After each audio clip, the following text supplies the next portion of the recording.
The whole project came about due to several things that occurred over the past 20 years.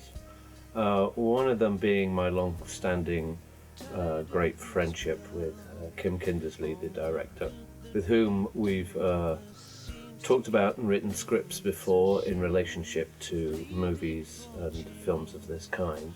The other one being that when I was on tour in Australia, I met one of the tribes out there, the Mirning people, and I learnt of their plight and their story and how it related to so many other tribes across the world. And I just felt it was extremely important in this day and age to try to reconnect with our past, with all the different cultures that can give us a great deal of wealth and understanding about this planet that we live on.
In September 1998, on a remote clifftop in southern Australia, 85 Indigenous elders and others from around the globe came together to share their traditions and spirituality. Because all things are connected.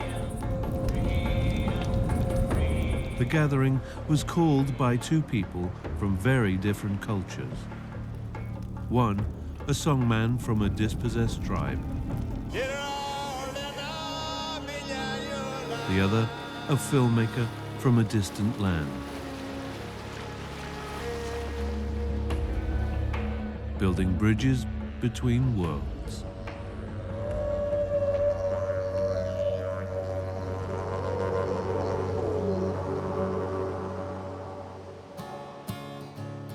The songman is Bunna Lorry, a descendant and spokesperson of a tribal group known as Mirning from southern Australia.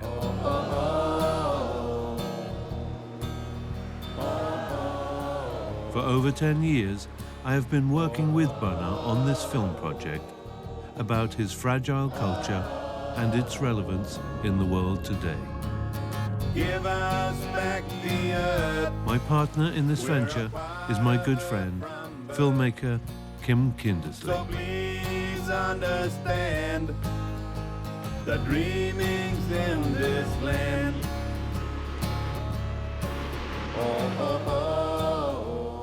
I was working as an actor in London at the time, living a seemingly blessed existence. On the surface, I had everything we're supposed to have: a house, successful career, relationship, and so on. But deep down, I just wasn't happy. In the spring of 1990, I decided to go on a trip around Ireland to reconnect with my ancestral roots. I ended up in Dingle Bay, a small fishing village on the West Coast.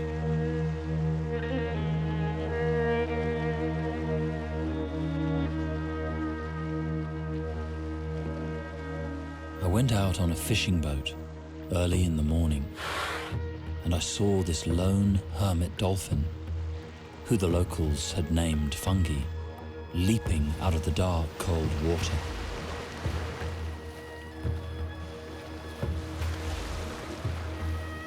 I felt I just had to join him. He swam right toward me, looked right through me.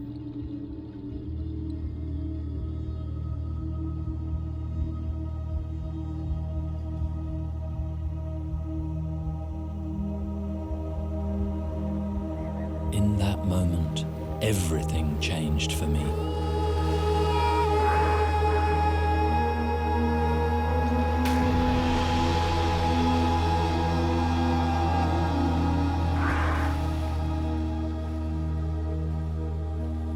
I felt connected to all life, nature, everything.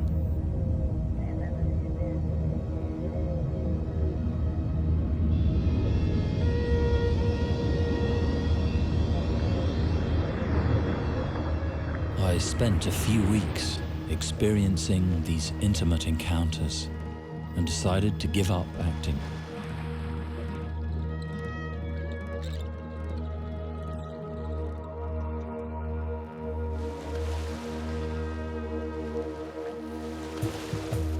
I began to travel around the world, researching the connection between humanity and the whales and dolphins. I discovered that in many places there are these extraordinarily deep bonds between the mammals of the sea and us. Steeped in both myth and legend.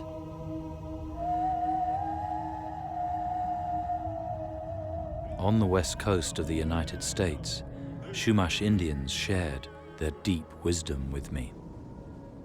Our creation story revolves around the Rainbow Bridge. While crossing from the ancient isles, some of our people looked down against the wishes of Hutash, the Earth Mother. But as they fell to their death, she took pity on them and turned them into dolphins, who remain to this day our brothers and sisters in the seas.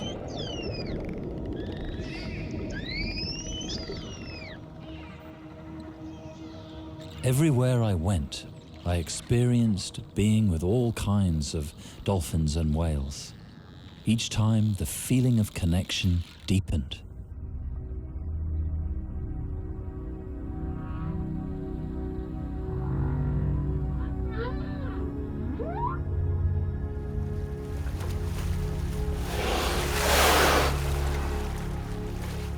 These magical encounters and my experiences with many different indigenous tribes really opened me up to the profound beauty in the natural world.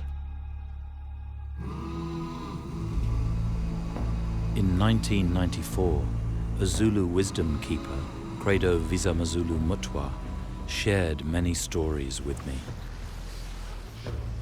All of humanity is feeling and crying with good reason. Their tears connect them to the sadness and wanton destruction of the earth.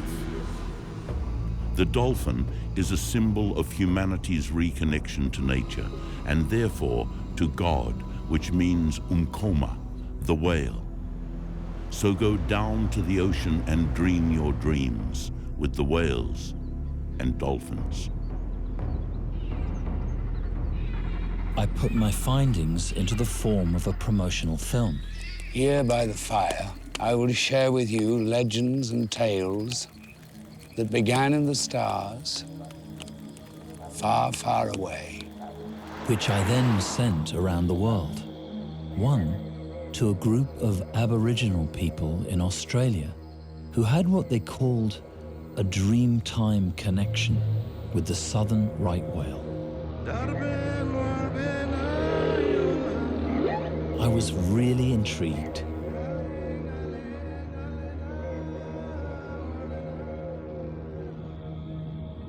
I saw a promo of a video.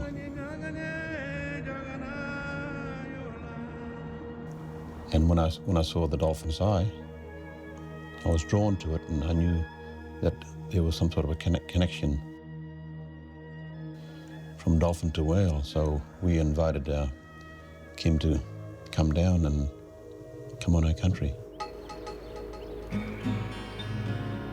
So in the early 90s, Kim found himself traveling deep into the Nullarbor Plain on the southern coast of Australia, on the first of many journeys as a guest of these Mirning whale dreamers.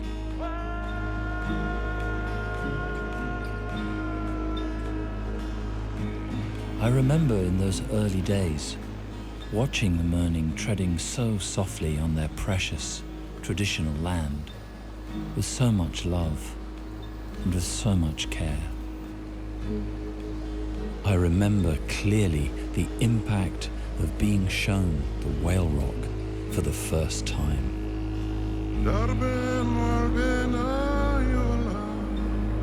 Miranango, Yula Billa, where whale meets land and sea. They told me that the Great Australian Bight is the gateway to the galaxy, to their dreaming and the dream time.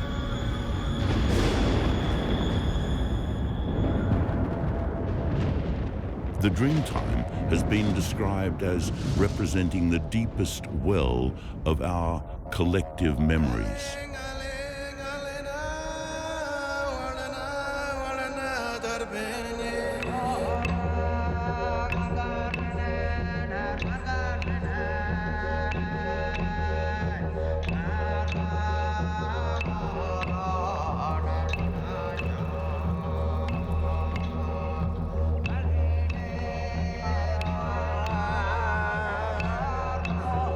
These profound cultures see all the actions of their ancestors in the vast landscapes, rock formations, and vegetation around them. They see, feel, and relive their connection to all of nature and the cosmos.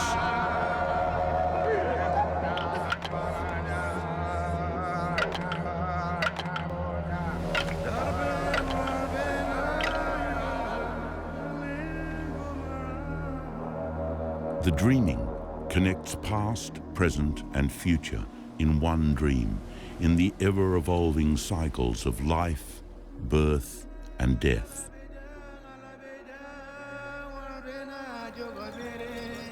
Well, the dream time is made up of stories that were told by the fire, just like this.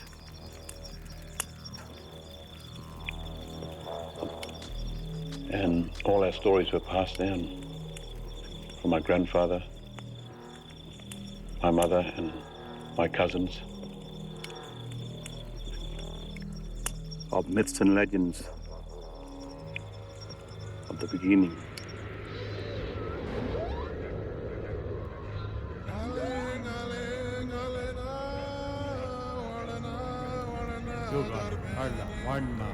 In a past before remembering, a great white whale spirit came, Jidara. He came from the stars to swim in the oceans of the infinite void. As the seven sisters chased down after him, Jidara dived into the vast blue depths, thrashing his tail, and rose to meet the dawn.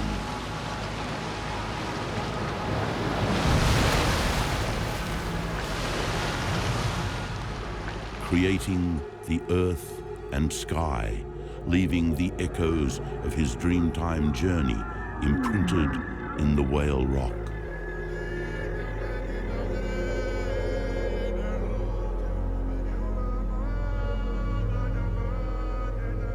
We are born as a result of the whale being the mother of the sea.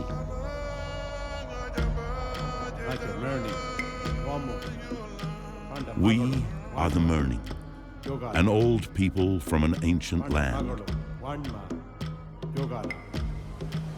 In the time of the beginning, we were born from the ocean.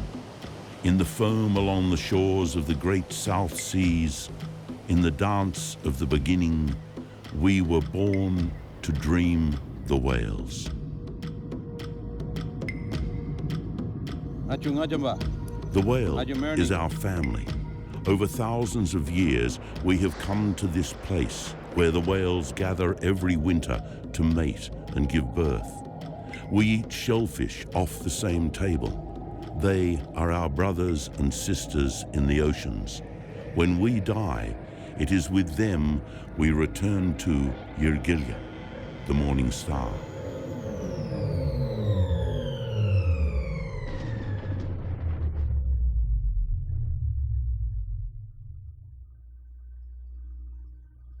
Despite their rich cultural heritage, like most Aboriginal peoples, the Mirning suffered unimaginably at the hands of history. Margaret Laurie explains. It was really genocide, you know. When the Europeans came to this country, we were herded into reservations and forced to leave our traditional culture behind. The systematic destruction of Mirning culture and dreaming happened over time, covered up by a collective denial which is now known as the Great Australian Silence. Iris Burgoyne is one of the most respected of this clan of Mirning elders. She was born at the Kuniba Mission on the west coast of southern Australia. Like so many of Aboriginal descent, she was part of what is called the Stolen Generation, a period of Australian history rarely talked about before the 1970s. It was very hard. But my father was taken away when he was a young man. Then, at a young age, Iris was also plucked from her family, as her father had been before her, and sent to work as a domestic servant. They were doing some wicked things, but I can't say it here. I'd like to say it, but I can't say it here now. If they say he was a peace-loving man, why did they do these things to people? And they believed in God. The Mirning, who for years had been involved in their own communal conflicts, were further wiped out by various so-called flu epidemics and other diseases. They were burying people, 3 or 4 people every day.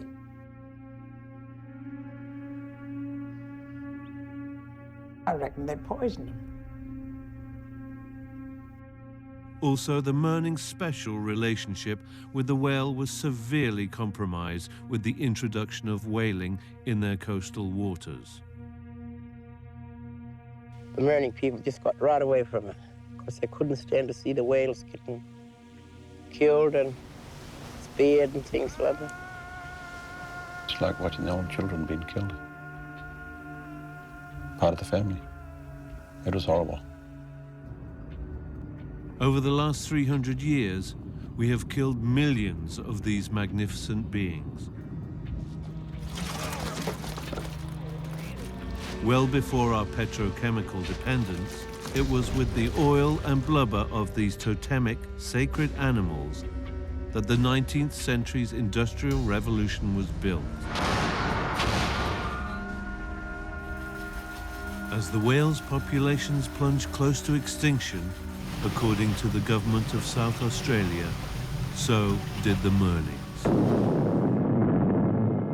In the late 1950s, the British government, together with their obligatory Australian allies, conducted a series of nuclear weapons tests at Maralinga.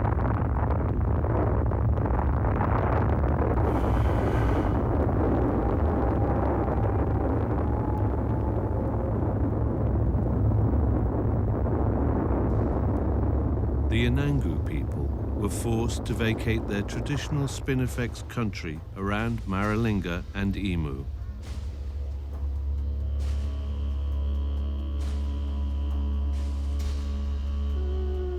and were relocated to the mission at Yalata in the Mirning country.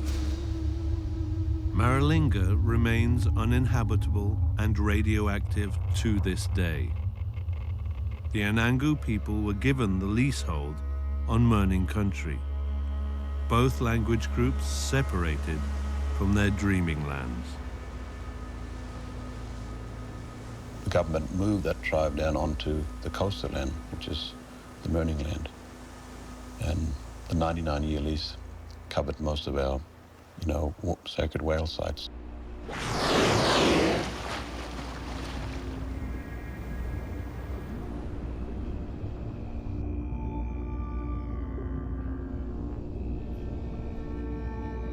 It's very difficult for you, for a tribe like the Mirning to go back and dream your totems. And we feel lost that we haven't got our land. We feel like we lose the dreaming.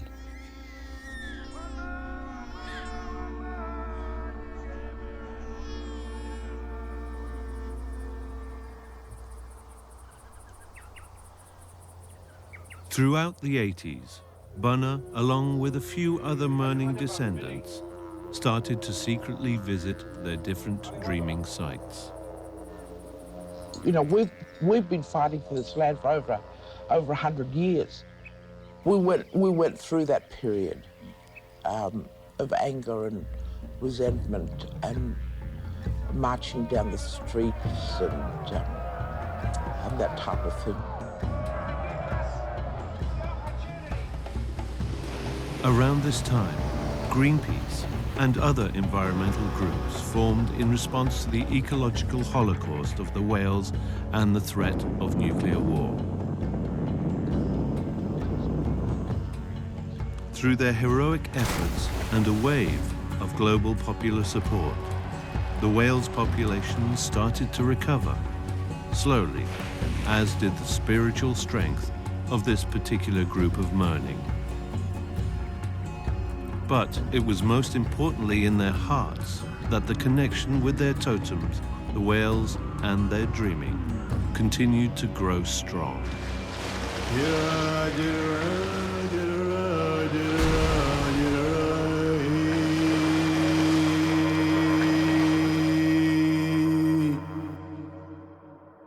It was around that time that Bunna took me to Mirranagu, the place where his Mirning ancestors had traditionally called the whales.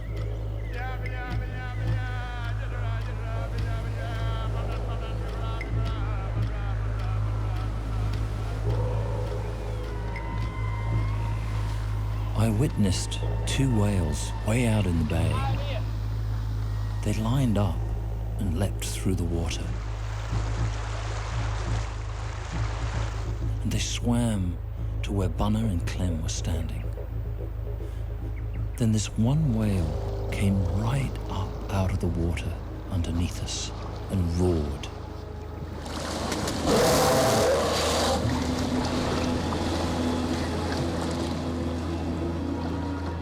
I was overwhelmed by the power and beauty of this experience. In that moment, I knew that the Mirning's connection with the whales was true. And it took me back to my first encounter with the dolphin in Ireland.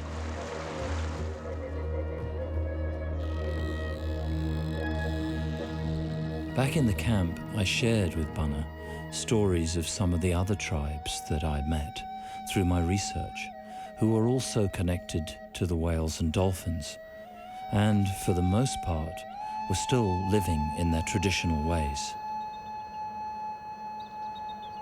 In many indigenous cultures, symbols in nature are powerful omens of the times we are living in. When the first white buffalo calf was born, Chief Arvo Looking Horse of the Lakota Sioux pronounced, "We are now in a time of prophecy. Animal nations would stand upon Mother Earth a different color than their natural being. They are speaking to us with the only voice that can be heard. These messages are of a blessing and yet a great warning." It is a time of great urgency to unite for peace and harmony upon grand Mother Earth, in order for our future generations to survive. Mother Earth is not a resource, but rather the source of life itself. Ho mitakuye oyasi. For the Haida people of the Northwest, the birth of two white ravens also signaled a time of great change. For the Mirning, the birth of white whales is of immense significance. The white whale is a special whale. And when it comes down, it's a warning to us, telling us to take care of Mother Earth.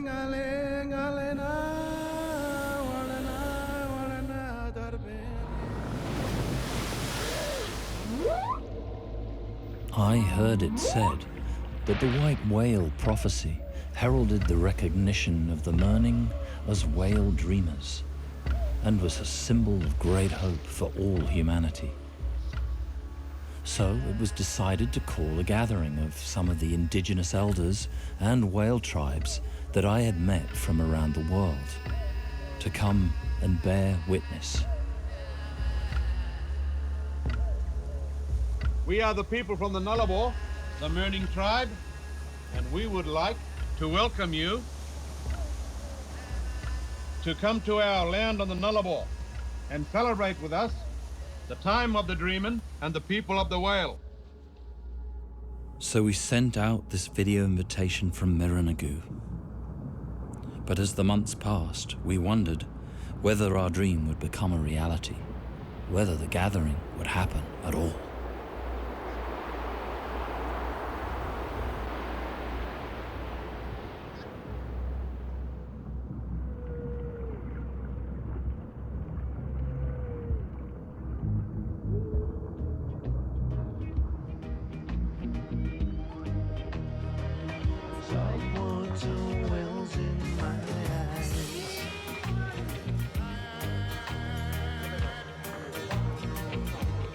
Well, it took 2 years and several acts of generosity to enable the gathering to happen.